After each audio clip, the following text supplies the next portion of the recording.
যেখানে অ্যাক্সিডেন্টটা হয়েছে ওইটার পাশে একটা চার দোকান, আমি ওখানে রাইখে রাস্তার খুব দাঁড়াইয়া সাইডে চা খাইতেছি। হঠাৎ করে দেখি সাকুরার সাথে এই গাড়ি বাজাইতেছে অতির রং সাইড দিয়া।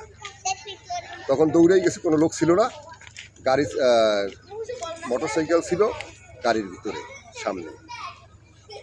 তখন পাশে দেখি মোটরসাইকেলের আরোহী ডেড বডি অবস্থায়।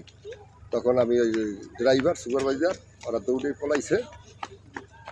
এই আমি ইঞ্জিনিয়ার মোহাম্মদ জুয়েল, যিনি মারা গেছেন আমি ওনার ছোটো ভাই।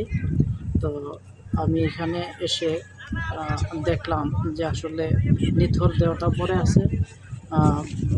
সাকুরা গাড়ি আমার ভাইকে যেভাবে মারছে, গলা বা মুখ টুক সব কিছু বসকিয়ে গেছে, যা দেখে আমার আসলে কি বলবো, বলার মতো ভাষা আমার নাই।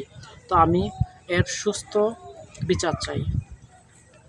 সাকুরা গাড়ি কেন এরকম করলো, বা এত বেপরোয়া গতিতে এই লাইনে গাড়ি সাকুরা এত বেপরোয়া গতিতে চালায় যা কল্পনার বাহির। যেটা আমিও আসার পথে আমিও আমার পার্সোনাল গাড়ি নিয়ে আসছি, তখনও দেখছি যে সাকুরা এত বেতালে গাড়ি চালায়। তো আমি এর সুস্থ তদন্ত প্লাস হলো বিচার চাই। বরিশাল থেকে ঢাকাগামী সাকুরা পরিবহন আর মাদারীপুর থেকে একটি মোটরসাইকেল বরিশাল যাওয়ার পথে কটকস্থলে প্রাথমিক বিদ্যালয়ের সামনে একটি দুর্ঘটনা কবলিত হয় সামনাসামনি। উক্ত গাড়ি দুইটা আমরা জব্দতালিকা করে থানায় আনছি এবং লাশ ইতের জন্য হাসপাতালে প্রেরণ করছি।